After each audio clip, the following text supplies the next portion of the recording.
Hey, Dustin here from Retro Supply, and in this video I'm going to show you how to use Perfecto Tone. This is the newest action that we've put into the pack, and the reason I made it was because I had a friend who, like, years ago, he always had the best halftones in his illustration work, and I finally got around and was like, how are you doing this?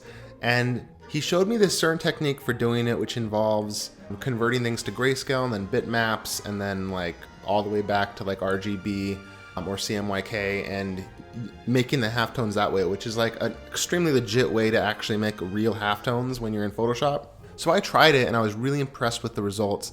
And after that, I met like a bunch of different designers who I would like just learn through conversations. We're doing the same thing, and I was like, we really need to have this action and a guide to doing this in this set because it's such a great way to make halftones, and nothing really does it, in my opinion, quite as nicely as this. Let me demonstrate how to use this action. So as you can see, I have the Quick Fix Reliable Repair Services logo graphic illustration here, and I have it separated into two colors. So we have this dark blue here, and we have the red here. So you'll want to have them separated to run the action, and then all you do is you just open up the Perfecto Tone folder, and you can choose the one with instructions or without, and like always, I'm going to choose the one with the instructions, and we just press play. So the first thing you'll see is a prompt, and it says, "Welcome to Perfecto Tone. Perfecto Tone was made to go through the exact steps used by my favorite designers to create halftones in Photoshop. When the action is complete, a new document called perfectotone.psd will have been created.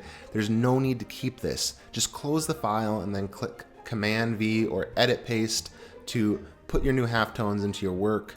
Note this action requires you to input your own settings, so it might take a few rounds of experimentation to get a feel for the results you most like."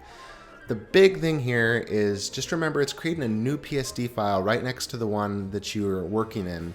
You don't need to keep that. It's just using that to separate the color out, turn it into a halftone, because if it did it in the same file, it would turn everything into this bitmap, and that would just mess everything up. So it's keeping things clean and separate. So that's the reason for that. So once the action's done, all you need to do is close the Perfecto Tone PSD, make sure you're on your own artwork again or your own PSD file, and then just put, click Command V or paste, and it will already be in your clipboard, and it will just paste in the halftone version of this.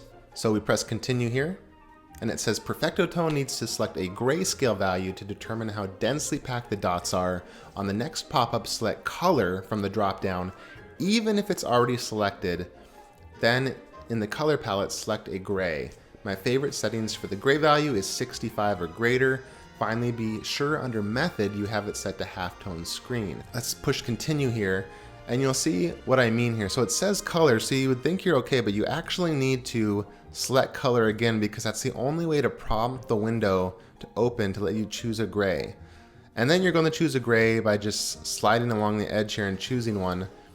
And when I say 65 or greater, I'm looking at the LAB colors. So I'm looking at the L here, and I'm saying, okay, 65 is good or something higher. So like I could choose like 70. The reason being, if you go lower, it starts to get darker and mix the dots together. Like what happens with these halftones is they will turn from circles to a perfect 50-50. In order to get that is going to be like black and white squares, which still looks cool, but I just don't like it. Like I just really prefer the round ones that are more spaced. I'll set to 70. You want to make sure that you're on mode normal, opacity 100%. You can press OK here, and then just press OK. And then it says, here's where the magic happens. The settings panel you're about to see controls the size, angle, and resolution of your halftones. On a 2000 pixel by 2000 pixel canvas, my settings are 1000 DPI to get super smooth halftones, an angle of 25 degrees, and a frequency of 30. These are good settings to start with, but you'll need to experiment with the action a few times to find a setting you most prefer. Based on the size of your canvas, based on your own personal preferences and taste in your design work, you're going to want to choose different things. So you might have to run the action 2-3 times to get a feel for the kind of results you want, because they're going to be different based on size, on your preference, as well as like the DPI of what you're working in. Play around with it. I promise you, once you try it a couple times, it is very easy to do. Actually, even when you're trying, it's easy to do. It just takes a couple passes. Press continue, and then for flat layers, just press OK. So I have it set to 1000 pixels an inch. That seems really high, but since we're dealing with bitmaps, we want them to be really high to get a really smooth result that we can use even if we were printing something. We don't want to have any jagged edges, so this high setting works really well. We have it, the output at 1000. You are free to try different output resolutions, and we're using a halftone screen. That's really important. Press OK. And then for frequency, 30 is what I'm using, an angle of 25. You can play around with this. Generally, I think like 20 to 40 is good. So we could like go like, I don't know, we could say like 35. Try that here. And press OK. And it says done. Your halftone has been created and copied to your clipboard. All you need to do is go back to your original canvas and choose Edit Paste or Command V to paste your halftone into your work.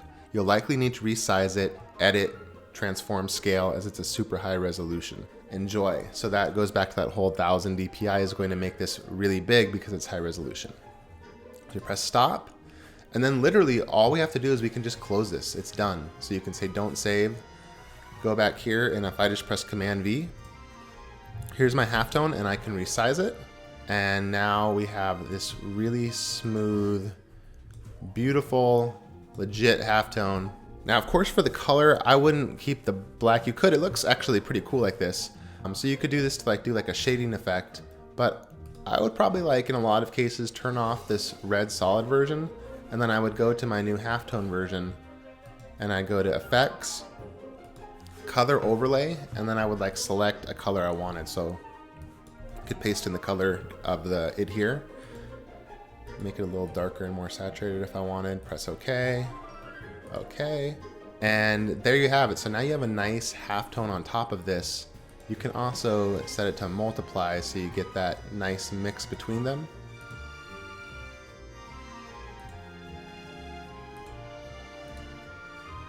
So now, especially if you're creating a registration area, you can see this nice mix between the two colors. If you have it set to multiply, or you can just have it at normal and have it on top of it. So that is how to use Perfecto Tone. Thank you so much for watching, and I will see you in another tutorial video.